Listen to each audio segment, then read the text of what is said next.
And it's the beginning of trying to compose a music video.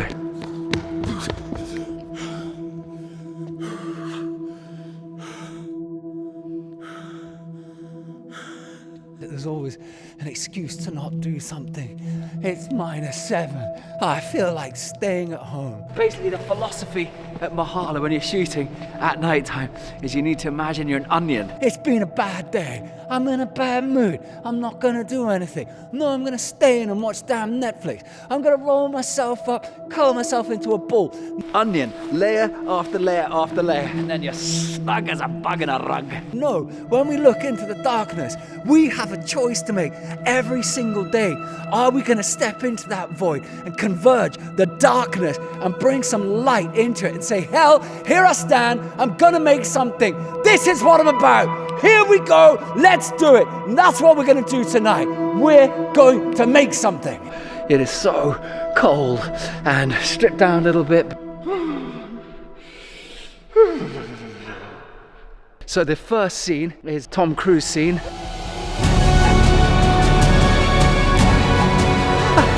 Rocky Balboa.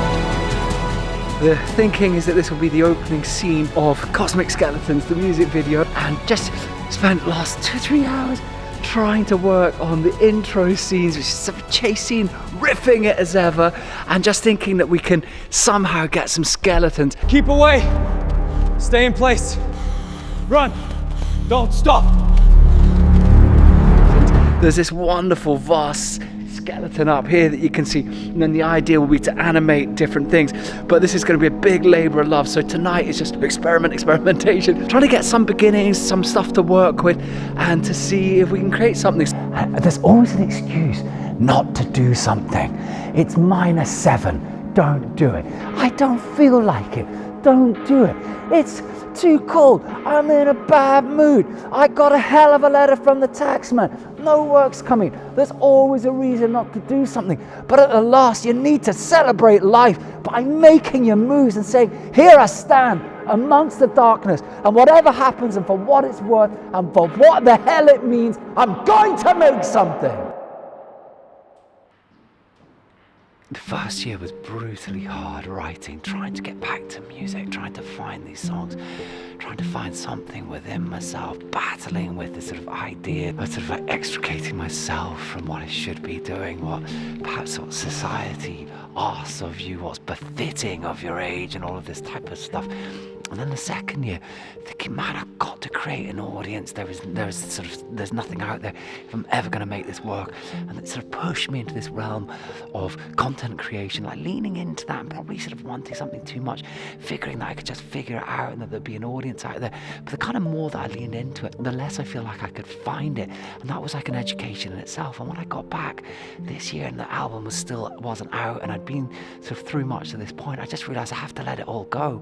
I have to let it all go. You know, what is the one thing that you can do when haunted by that slightly nihilistic sort of tendency, that sort of question, then you start emerging on the other side of it. What's the one thing you can do? And I realized that the only thing you can do is to return to the very best, to put the very best of whatever the hell it is that you have in you into the next moment. And I've been finding this wonderful feeling of salvation and sort of this return of my artistic heart.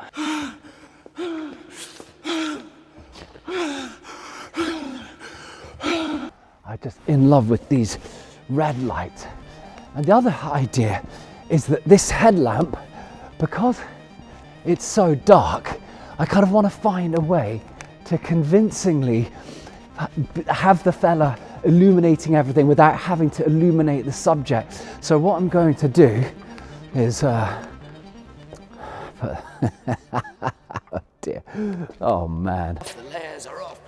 The layers are off. Okay, we are in the hot seat. We are in the hot seat. We are on the hot seat. Okay, so he's going to be running through there, and he's going to be discovering the flashlight over here.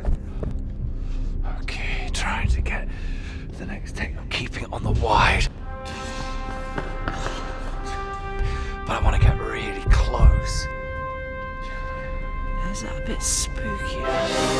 Sometimes I'm a bit freaked out.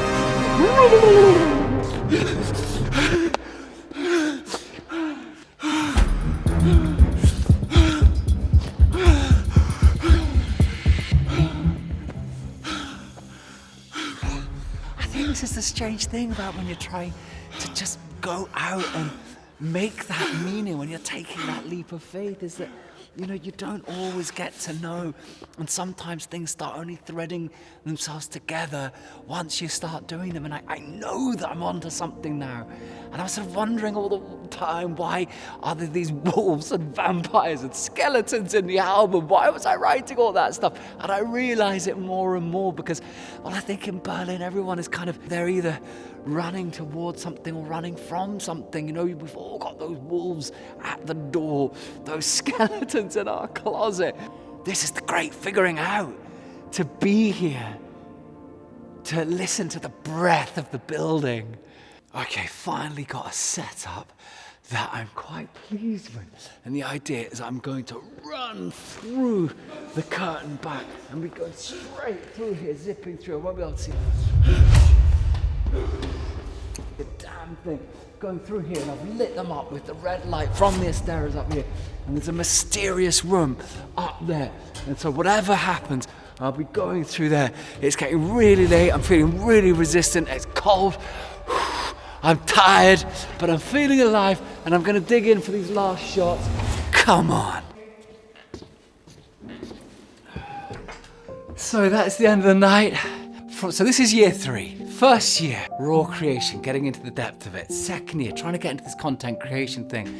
The third year, I've realized I think I'm trying to make a documentary. I think that what was the biggest blockade, what was the most difficult part, what was sort of like atoms being stretched across time, thinner and thinner and thinner, has suddenly become the asset of the project.